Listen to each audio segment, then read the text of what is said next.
Oi, pessoal, eu me chamo Maria Eduarda, sou graduanda de Engenharia Química e fui orientada pela professora Vivian Madeira. Meu trabalho diz respeito ao estudo da atividade fotocatalítica do óxido de zinco através de degradação do herbicida 2,4-D e avaliação toxicológica utilizando artêmia.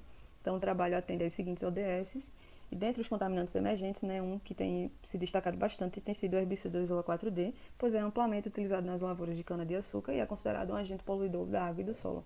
Então, a problemática que a gente tem é que a maioria das tecnologias de tratamentos convencionais tem se mostrado ineficiente para degradar esses contaminantes. Então, uma alternativa a isso são os processos oxidativos avançados, em particular a fotocatálise heterogênea, uma vez que a mesma apresenta uma tecnologia limpa e tem se mostrado eficiente na degradação de diversos compostos orgânicos. Então, uma tarefa desafiadora é desenvolver catalisadores, que sejam estáveis e que sejam fotoativados pela luz solar. Então, nesse sentido, o objetivo desse trabalho foi sintetizar o óxido de zinco através do método Pequini, do método Sol-Gel, e avaliar a eficiência desse catalisador através da degradação do herbicida 2,4-D, tanto utilizando radiação solar quanto utilizando radiação artificial UV-Vis. E após o processo fotocatalítico, avaliar a toxicidade dos produtos de degradação. Então, o modelo que a gente utilizou foi a artêmia.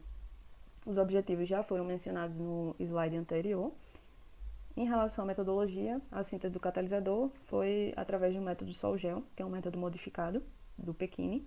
Em relação à caracterização, a gente determinou as fases presentes através do DRX. O espectro de absorção do catalisador foi obtido na região do infravermelho médio, na faixa de 500 a 4.000 cm a -1, com a resolução de 4 cm a -1.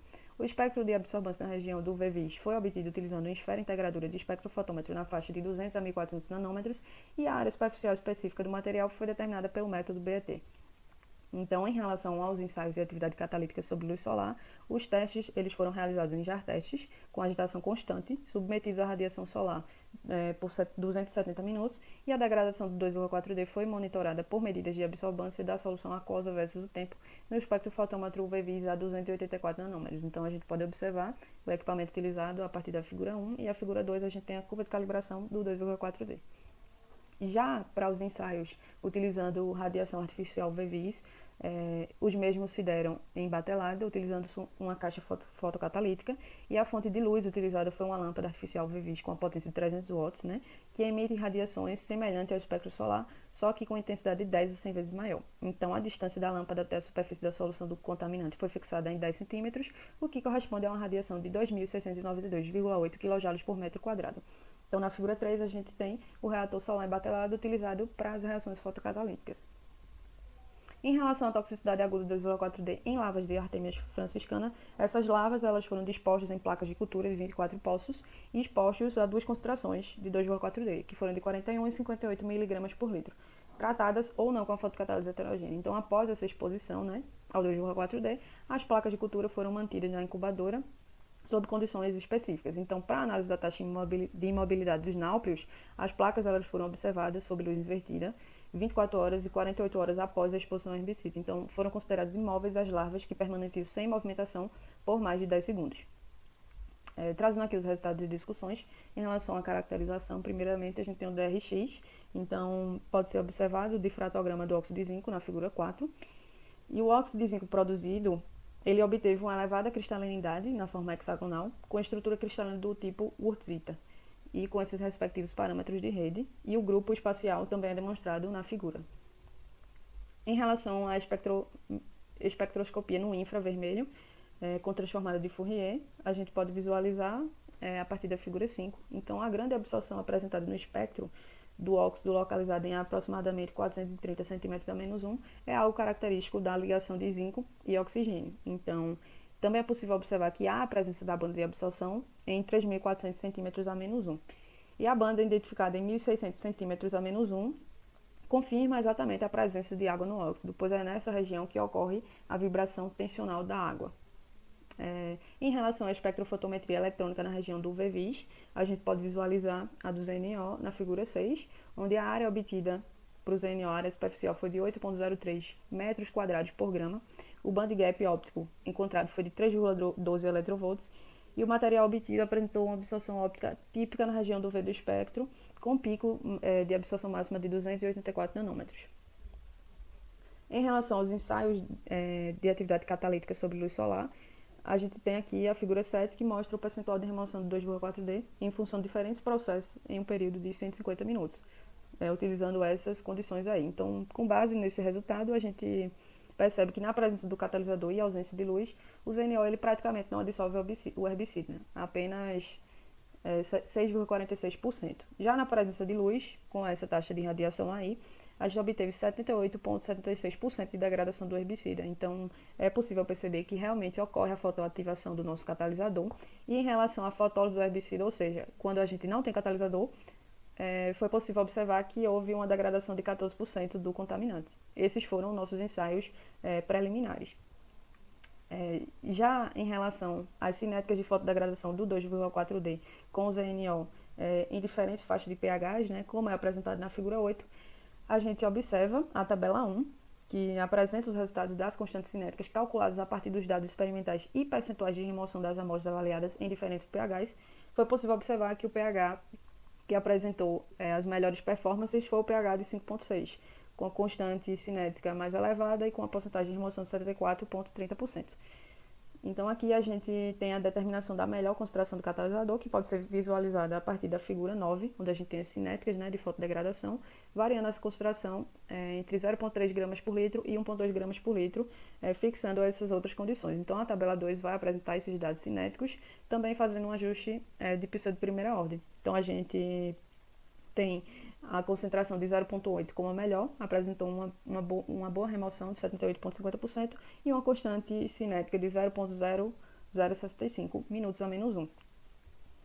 Em relação à determinação da melhor concentração de herbicida, que a gente pode visualizar na figura 10, né, essas cinéticas de fotodegradação, houve uma variação da concentração de 43 até 79 miligramas por litro, fixando as outras condições. Então, na tabela 3, a gente pode observar os valores dessas constantes cinéticas, né, calculados a partir dos dados experimentais e também com ajuste cinético de pseudo primeira ordem. Então, a concentração que apresentou o melhor resultado nessas condições foi a concentração de 43 miligramas por litro.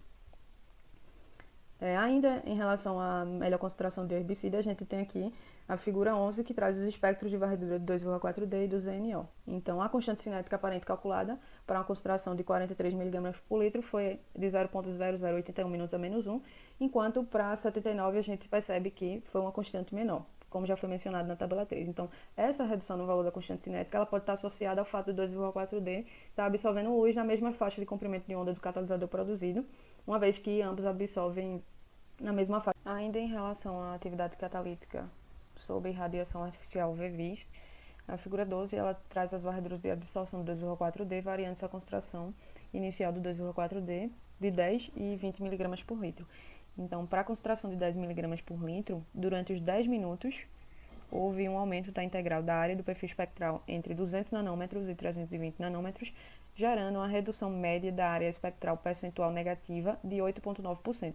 Então, isso pode estar associado à formação de subprodutos resultantes da degradação do 2,4D, que apresentam sinal de absorção na região espectral avaliada. Também é possível observar o início do decaimento das curvas de varredura nos tempos de 15 minutos a 180 minutos de tratamento, na faixa de 200 a 320 nanômetros, que é onde estão localizados os picos com maiores valores de absorvância. Então, a queda dessa faixa sugere a degradação desses compostos, e ao final do processo, a gente obteve uma redução na área espectral de 69%. Já para a concentração de 20 mg por litro, dá para perceber que há um aumento da integral da área espectral em 10 minutos reacionais e nos tempos de 15 a 180 minutos há uma redução significativa da mesma. Então, dessa maneira, o processo atingiu uma eficiência final de 82,2% da redução da área espectral. Já para a concentração de 43 mg por litro, durante 60 minutos de reação fotocatalítica, há uma redução média da área espectral percentual negativa de 2,46%. E a partir de 90 minutos é que vai iniciar a redução do perfil espectral, que alcança um valor de 48,02% de redução em 240 minutos reacionais.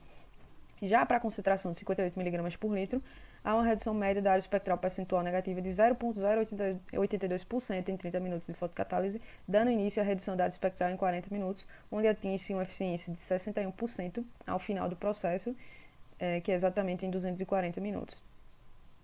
Então, assim, através das curvas de varredura de absorção do 2,4-D, a gente pode observar que o 2,4 de clorofenol é o primeiro e principal subproduto formado pela degradação do 2,4-D. E esse 2,4 de clorofenol, ele possui absorção de luz no comprimento de onda de 235 nanômetros, que é próximo ao comprimento de onda de máxima absorvância do 2,4-D, que é exatamente o comprimento de 284 nanômetros. Aqui a gente tem as cinecas de fotodegradação do 2,4-D, variando sua concentração, né?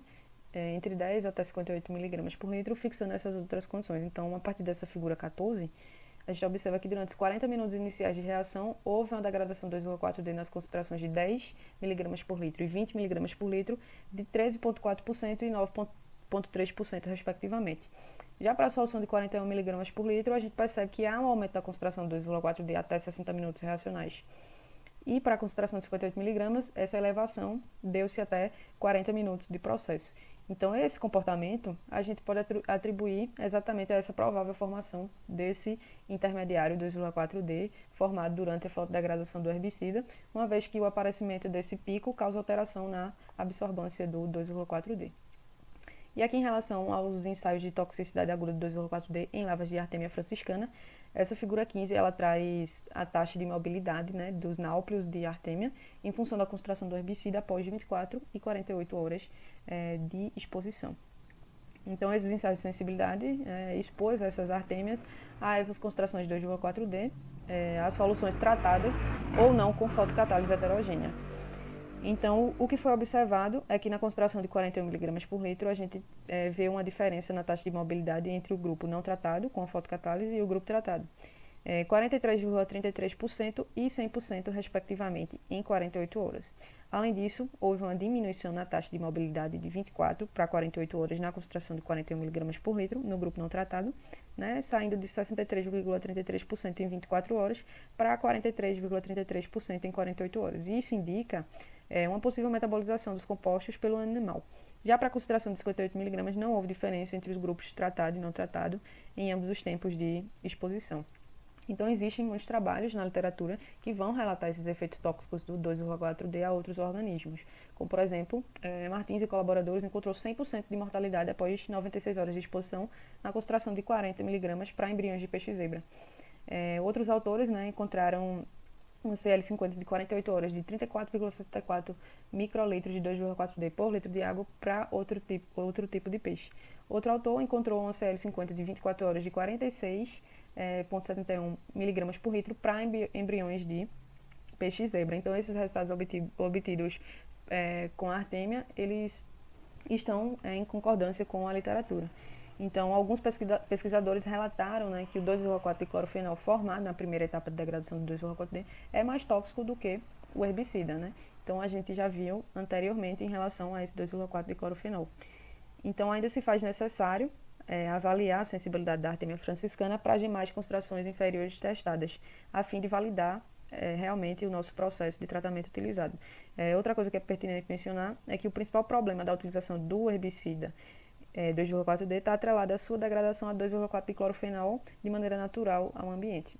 As conclusões é que foi produzido o catalisador através de um método Pequim modificado, utilizando uma temperatura de calcinação de 500 graus Celsius. Em seguida, a sua eficiência foi testada via fotocatálise heterogênea. O óxido puro apresentou elevada cristalinidade e ausência de impurezas, e isso contribuiu para o seu desempenho na degradação do 2,4-D, alcançando uma eficiência de 85% de remoção após 150 minutos de reação fotocatalítica, utilizando radiação solar média de aproximadamente 1.898,83 kJ por metro quadrado, 0,8 gramas por litro de ZNO, 43 mg por litro de 2,4-D e pH 5,6. Então, foi possível constatar que a reação fotocatalítica envolvendo o ZNO é muito sensível à taxa de radiação solar incidente. E já na presença de radiação artificial, o catalisador obteve um desempenho de aproximadamente 93% de remoção de 2,4-D em 180 minutos de reação, com 0,8 gramas por litro de ZNO, 20 mg por litro de 2,4-D, pH 5,6 e taxa de radiação de 2.692,8 kJ por metro quadrado. Então, Então, a gente pode dizer que os objetivos do trabalho foram alcançados, né? Pois foi realizado um estudo cinético da reação heterogênea fotocatalítica, que seguiu o modelo cinético proposto por Langmuir e Chiude. Além disso, foi avaliada a toxicidade aguda das concentrações de 41 e 58 mg por litro de 2,4-D, tratadas ou não com a fotocatálise heterogênea sobre a artemia franciscana. E o que ficou relatado é que os efeitos tóxicos do 2,4-D e do seu primeiro e principal subproduto de degradação, do 2,4-D clorofenol, estão presentes. Então, aqui os agradecimentos.